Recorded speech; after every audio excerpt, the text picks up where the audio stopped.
Hello ट्वेल्थीज। इस वाले tutorial में मैं आपसे मिड टर्म एग्ज़ाम का जो क्वेश्चन पेपर हुआ था उसको डिस्कस करते हैं ज़रा। आपको पता ही है कि ये हमारा जो एग्ज़ाम था लास्ट मंडे हुआ था, लास्ट वीक, बट उसके बाद मुझे कोरोना हो गया तो मैं इसका सॉल्यूशन नहीं अपलोड कर पाया। अब थोड़ा बेटर फील कर रहा हूँ तो एक बार इस सॉल्यूशन डिस्कस करते हैं बेटा इसका। हाँ ठीक है, जितना हो सकता है उतना डिस्कस करूँगा। तो पेपर आपको पता ही है, बोर्ड का पेपर, बोर्ड पैटर्न भी था। ठीक है, बोर्ड पैटर्न में जिसमें दो हमारे पास सेक्शन थे, ए और बी। सेक्शन ए पूरा ऑब्जेक्टिव बेस्ड था, ये मैं उनके लिए बता रहा हूँ जिन जो पहली बार देख रहे हैं पेपर को। और सेक्शन बी हमारा 56 मार्क्स का था। ऐसे ही बोर्ड में इस बार सजेस्टेड है। 24 मार्क्स का सारा ऑब्जेक्टिव पेपर था और 56 मार्क्स का सारा सर डिस्ट्रक्टिव पेपर था, राइट। तो ऑब्जेक्टिव पेपर पहले डिस्कस करेंगे और फिर उसके बाद सब्जेक्टिव डिस्कस करेंगे, ठीक है। तो एक बार देखते हैं क्या पेपर का पैटर्न था। सारे के सारे 1 मार्क करते हैं। ये आपके पास क्वेश्चन दिख रहे हैं, सीधा सॉल्यूशन पे चलते हैं। फर्स्ट क्वेश्चन जो था आपका वो दिख रहा है, इंटीग्रेशन के ऊपर बेस्ड है। यहाँ पे बोला गया है कि इस वाले जो है इंटीग्रल, इसका जो इंटीग्रल है ए एक्स प्लस बी एक्स का इंटीग्रेशन ही दिया हुआ है। तो हम क्या करते हैं, ई ए एक्स का इंटीग्रेशन करते हैं। तो ई की पावर ए एक्स का इंटीग्रेशन क्या होता है, ई की power a x upon a. और बी एक्स का इंटीग्रेशन क्या होता है, b as it is x का इंटीग्रेशन एक्स की पावर 2/2 प्लस सी।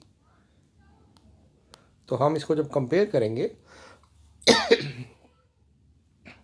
तो इसको जब कंपेयर करा हमने तो क्या मिला हमें, हमें ए प्लस बी की वैल्यू पूछी हुई है। तो ए मेरे पास 4 आ रहा है और बी मेरे पास 3 आ रहा है, ठीक है ना। तो ए प्लस बी पूछा था तो ए प्लस बी हो जाएगा हमारे पास 7, ठीक है। बी 3 क्यों आ रहा है, कंपेयर किया जब इसको यहाँ पे तो बी 3 आ रहा है, राइट। तो ए प्लस बी की वैल्यू 7 हो जाएगी। अगला क्वेश्चन था कि ये y equal to x square plus a x plus 25 touch कर रहा है एक्स एक्सिस को तो ए की वैल्यू बतानी थी, ठीक है ना। तो अगर एक्स एक्सिस को टच कर रहा है इसका मतलब क्या है कि उसका डेरिवेटिव 0 है, ठीक है। उसका स्लोप 0 है उस पॉइंट पे।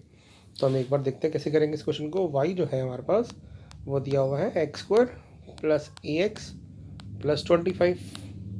और क्योंकि एक्स एक्सिस पे है तो इसका मतलब वो जो पॉइंट होगा वो मान लेते हैं एक्स कॉमा 0 होगा।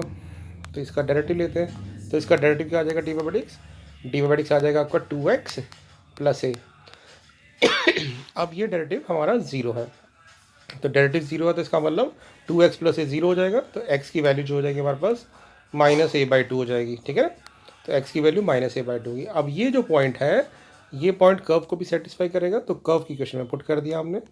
तो a² / 4 -a² / 2 प्लस 25 हो गया। इन दोनों को सॉल्व किया तो a² / 4 आ गया इक्वल टू 25। तो a² की वैल्यू 100 आ गई, ठीक है ना। तो a की वैल्यू हमारे पास +-10 आ गई। तो हमारे पास पॉइंट आ गया +-10,0। बट हमसे पूछा क्या था, हमसे पूछा गया था कि यहाँ पे ए की वैल्यू क्या होगी। तो ए की वैल्यू होगी हमारे पास +-10। तो कोई एक वैल्यू पे भी आंसर आ सकता था और दोनों देते तो ज़्यादा वेल एंड गुड, ठीक है ना। अब चलते हैं अगले वाले पे। tan की पावर 4 का इंटीग्रेशन हमें करना है। तो एक बार देखते हैं हम tan रेशो पावर 4 का इंटीग्रेशन कैसे करेंगे। तो मैंने आपको करवाया था tan की पावर 4 को हम कैसे लिखते हैं।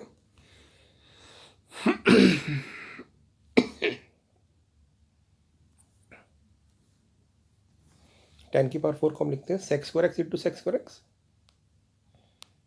मतलब tan² x into tan² x, और एक tan² को लिख दिया हमने sec² x -1, ठीक है ना। tan की पावर 4 था ना तो मैंने इसको लिखा tan² x into tan² x और एक tan² को लिख दिया sec² x -1 लिख सकते हैं। अब इसके दो इंटीग्रेशन बना लिया हमने।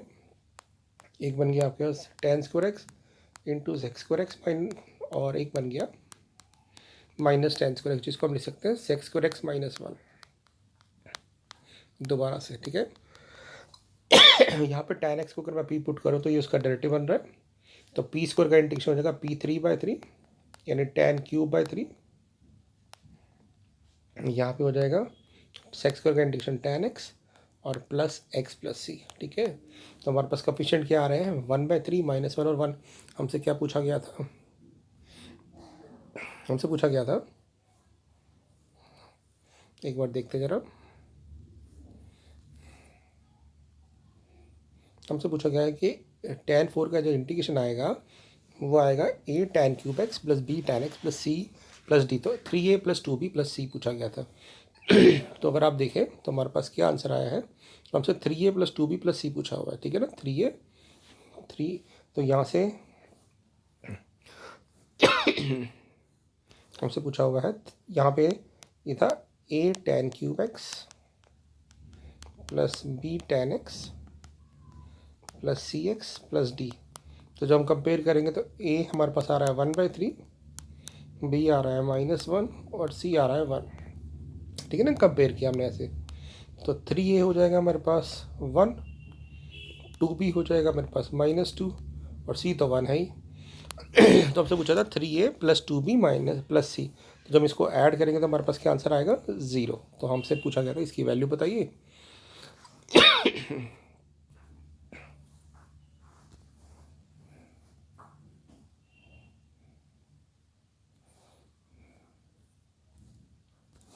तो इसकी वैल्यू हो जाएगी 0, ठीक है। अब अगला है a² = a है, तो i प्लस a की पावर 3 माइनस 7a का क्या आंसर आएगा, इसका देख लेते हैं एक बार आंसर।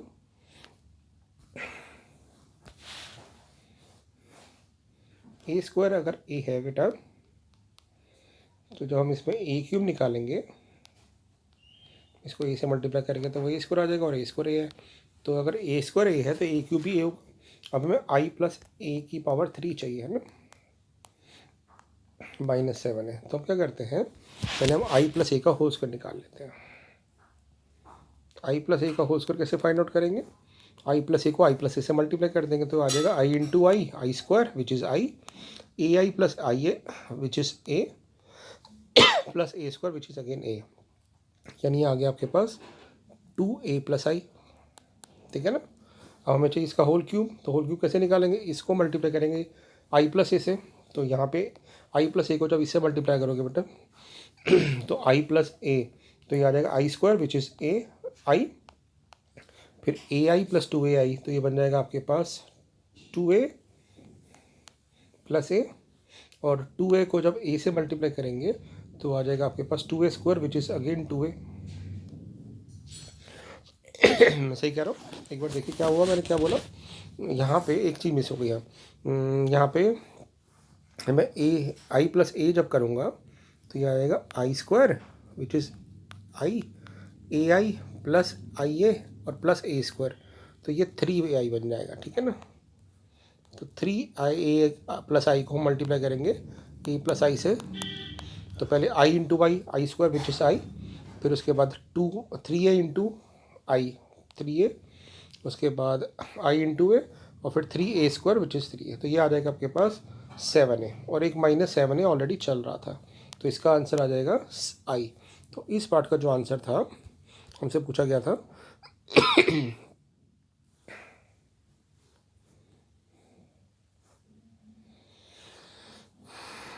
एक बार देखते हैं, इस पार्ट का आंसर आ जाएगा आई, हमारे पास आई लिखना था आपने। अगला क्वेश्चन इंटरेस्टिंग था, बहुत इजी था बेटा, कि ना 3/3 की मैट्रिक्स का हमें मैट्रिक्स बनाना है जो डायग्राम मैट्रिक्स हो और एंट्री सीरो 2 और 3 होनी चाहिए। अब हमें पता है डायग्राम मैट्रिक्स क्या होता है, जिसके नॉन डायग्राम एलिमेंट 0 होते हैं। अब 0 होते हैं तो 2 और 3 से तो हम कोई बना ही नहीं सकते, क्योंकि 0 तो दिया नहीं हुआ, तो इसका मतलब कोई भी डायग्राम मैट्रिक्स नहीं बन सकता 2 और 3 से, क्योंकि 0 तो होना जरूरी है। तो हम कहेंगे नन इज़ द आंसर, यानी इसका आंसर आएगा 0। उसने पूछा था how many diagram matrix are possible, तो आप कहेंगे 0। अगला पार्ट था कि स्मॉलेस्ट इक्विवेलेंस रिलेशन कौन सा होगा, तो स्मॉलेस्ट इक्विवेलेंस रिलेशन जो होता है वो जो एलिमेंट दिए होते हैं उन्हीं की खुद की पेयरिंग के साथ होता है। तो 1 1 2 2, उसके बाद 3 3 और उसके बाद 4 4, तो ये हमारे पास स्मॉलेस्ट जो रिलेशन होगा वो इक्विवेलेंस रिलेशन होगा, क्योंकि इसमें सारे एलिमेंट आ रहे हैं सारे एलिमेंट सेटिस्फाई हो रहे हैं जो हमें दिए हुए हैं, और ये रिफ्लेक्सिव भी है, सिमेट्रिक में, ट्रांजिटिव भी, मैंने आपको अपने ट्यूटोरियल में डिस्कस भी किया था, ठीक है ना। लार्जेस्ट इक्विवेलेंस रिलेशन पूछा है, तो लार्जेस्ट इक्विवेलेंस रिलेशन तो a क्रॉस a होता है, तो हम a क्रॉस a लिख देंगे और यहाँ पे a क्रॉस a के एलिमेंट लिख देंगे। लार्जेस्ट मतलब एक ए सेट के ऊपर ए को ए के साथ जब मल्टीप्लाई करेंगे, रिलेशन निकालेंगे, क्रॉस प्रोडक्ट करेंगे, तो वही लार्जेस्ट रिलेशन होगा। यानी लार्जेस्ट इक्विवेलेंस रिलेशन कौन सा होगा? ए क्रॉस ए, यानी a b b c c, a b a c, b a b c और सी ए सी बी। ठीक है ना।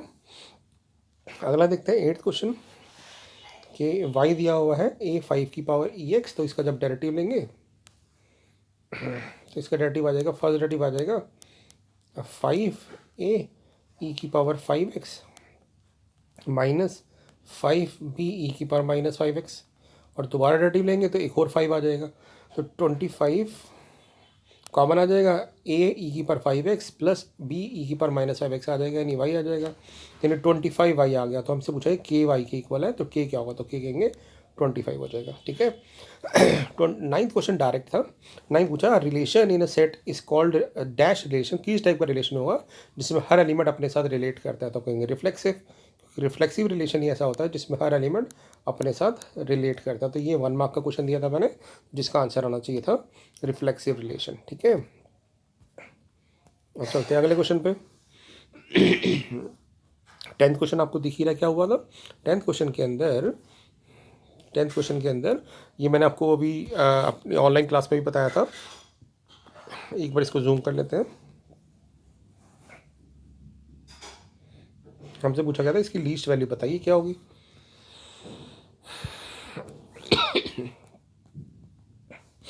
तो लीस्ट वैल्यू के लिए मैं क्या करूँगा, इस बेटा हम ना इसमें लगा देते हैं कौन सी थ्योरम, AMGM थ्योरम कि दो नंबर का सम जो होगा, यानी AX plus BX B by x by जो 2 होगा, that will be is more than equal to इन दोनों के प्रोडक्ट के इक्वल।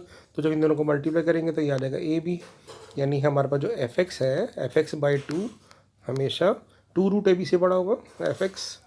तो हमसे पूछा गया था इसकी लीस्ट वैल्यू बताओ, तो हम कहेंगे लीस्ट वैल्यू हो जाएगी 2 रूट AB। ये मैंने आपको अपने ट्यूटोरियल में भी करवा रखा है। ठीक है ना। अगला क्वेश्चन देखते हैं। 11th क्वेश्चन पूछा हुआ है sign inverse of sine minus 17 pi by 8 निकालना है।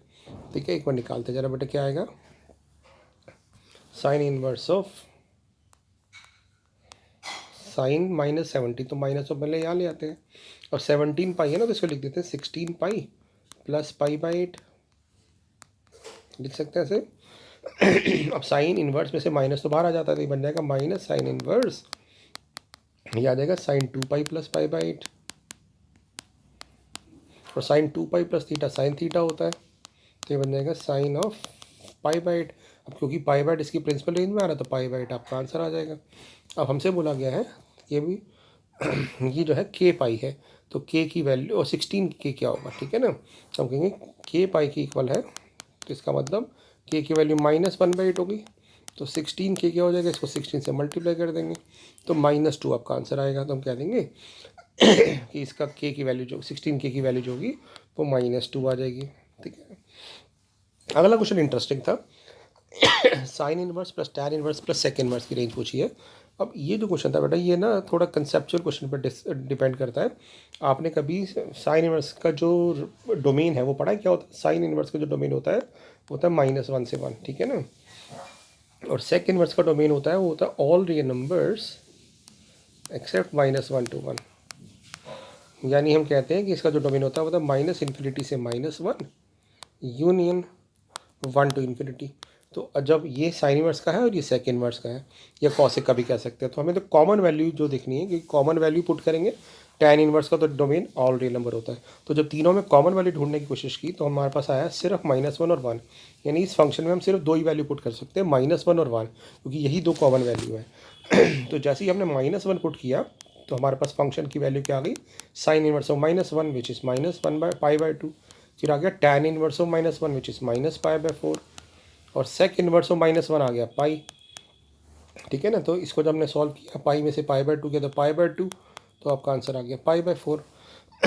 हम चलते हैं पाई 1 पे, 1 पुट किया तो साइन की टेबल में 1 आता है π/2 पे, टैन की टेबल में आता है π/4 पे, और सेक की टेबल में आता है 0 पे, है ना।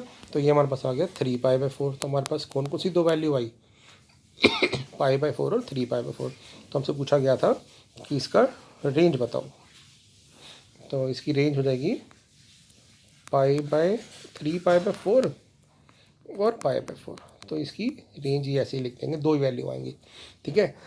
अगला क्वेश्चन था इसका स्लोप बताना। स्लोप कौन होता है? डेरिवेटिव। तो जैसे ही हमने इसका डेरिवेटिव लिया तो इसका डेरिवेटिव क्या आ जाएगा? वाई डैश, ये आ जाएगा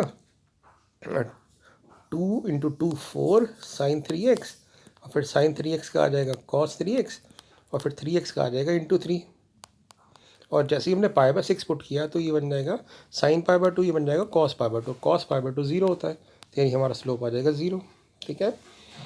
अब अगले वाले में हमें x की वैल्यू बतानी, तो जब हम इसको मल्टीप्लाई करेंगे इसके साथ तो ये आ जाएगा x -2, और अगले वाला तो 0 ही हो जाएगा, इक्वल टू 0।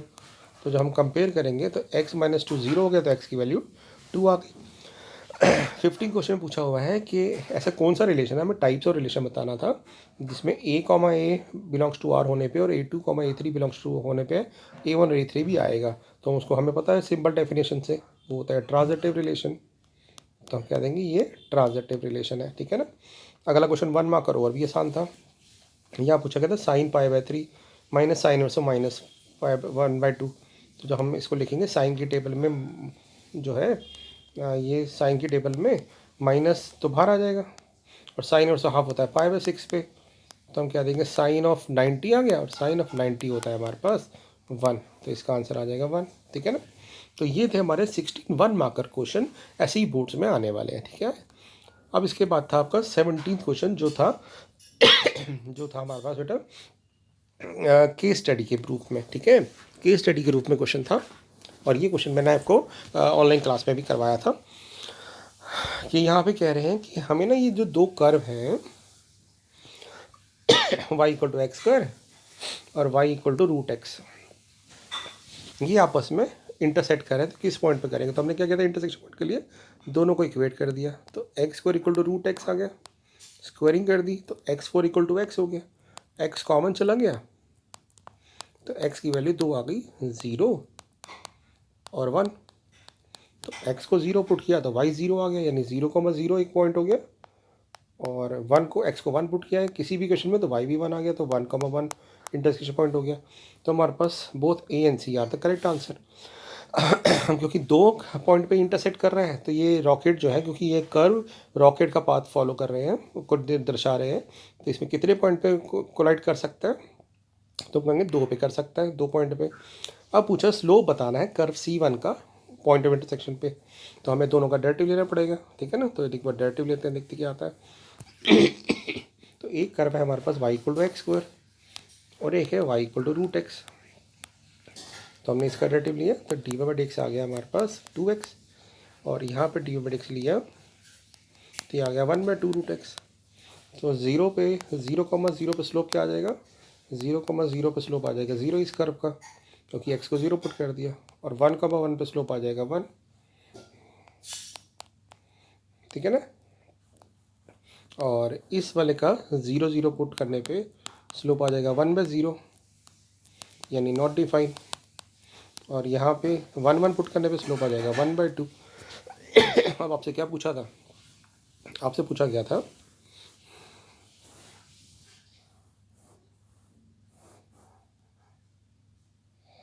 कि C1 का स्लोप बताओ क्या होगा।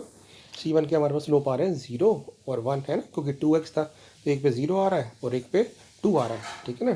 तो 0 और 2 और C2 दूसरे कर्व का स्लोप क्या आ रहा है, दूसरे कर्व का स्लोप डायरेक्टली था 1/2 रूट एक्स, तो 0 पे नॉट डिफाइन आ रहा है और 1/2 आ रहा है, तो नॉट डिफाइन एंड 0.5 हो जाएगा। तो ये तो बहुत आसान क्वेश्चन थे, ठीक है। अब उसके बाद चलते हैं अगले पार्ट पे। यहाँ पे हमें एंगल ऑफ इंटरसेक्शन बताना है। अब यहाँ पे लिखा हुआ है क्लियरली कि ना ये 0,0 नहीं है, तो 0,0 नहीं, यानी हमें जो स्लोप आई, एक में आ रहा था 2 और एक में आ रहा था 1/2, है ना। एक बार देख लेते हैं, स्लोप जो आ रहा था 2 और 1/2 आ रहा था, तो यहाँ पे 2 हो जाएगा स्लोप, ध्यान रखना, क्योंकि 2 × 1 था।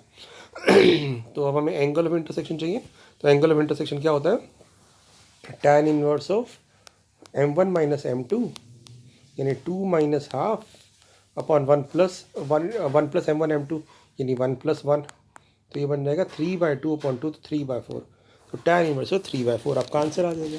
तो ये केस स्टडी 1 थी, ठीक है ना। और लास्ट क्वेश्चन देखते हैं अब 18वां सेक्शन ए का। उसके बाद सेक्शन ए हमारा 24 मार्क्स का जो ऑब्जेक्टिव था वो खत्म हो जाएगा। ठीक है बेटा, तो क्वेश्चन देखेंगे मैं क्या था दिया था। हमसे बोला गया कि दो फार्मर थे, रामकृष्ण एंड गुरचरण, और उन्होंने ना अपनी राइस की जो 3 टाइप के राइस की क्वांटिटी वो प्रोड्यूस कर रहे हैं। सितंबर की सेल और अक्टूबर की सेल दे रखी है। तो हमसे पूछा गया था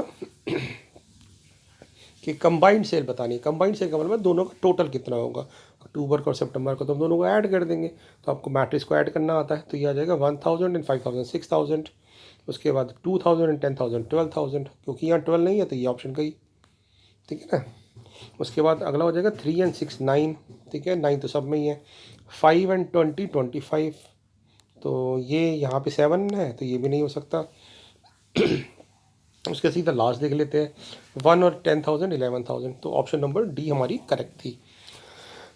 फिर हमसे पूछा गया था कि डिक्रीज इन सेल बताओ कितनी हुई। तो डिक्रीज इन सेल का मतलब है कि कम कितनी हुई, तो दोनों को माइनस करना था हमने। ठीक है ना, तो हमने दोनों को माइनस कर देते, मतलब ये बेसिकली ये क्वेश्चन इस पर फ्रेम किया गया था कि सारे के सारे बेसिक ऑपरेशन अब लग जाए। तो जब हम इन दोनों को माइनस करेंगे बेटा, तो 5 में से 1 गया 4000 सब में आ रहा है। उसके बाद 10 में से 2 गया तो 8000 सब में आ रहा है। उसके बाद 6 में से 3 किया तो 3000, यानी ये ऑप्शन गई क्योंकि यह 9 आ रहा है। ठीक है ना। उसके बाद आखिरी का देख लेते हैं, 8 2 3, 10 में से 1 गया तो 9000 आ रहा है, तो ये भी गया। उसके बाद 10 में से 3 गया तो 7 आ रहा है, तो यानी ऑप्शन सी का सही हो गई। ये नहीं हो सकती क्योंकि यहाँ 13 आ रहा है ना, तो यानी पहला वाला सम के ऊपर बेस्ड था, दूसरा वाला डिफरेंस के ऊपर बेस्ड था। ठीक है। अब उसके बाद बोल रहे हैं कि अगर रामकृष्ण ने जो है अपनी जो राइस है वो 30 20 10 के रेट पे बेची और उसने 40 30 20 के रेट पे बेची, तो रामकृष्ण की जो सेल होगी सितंबर की कितनी होगी। तो हमने क्या करना था, हमें इन दोनों को मल्टीप्लाई कर देना था। ठीक है ना, कि यहाँ देख रहे हैं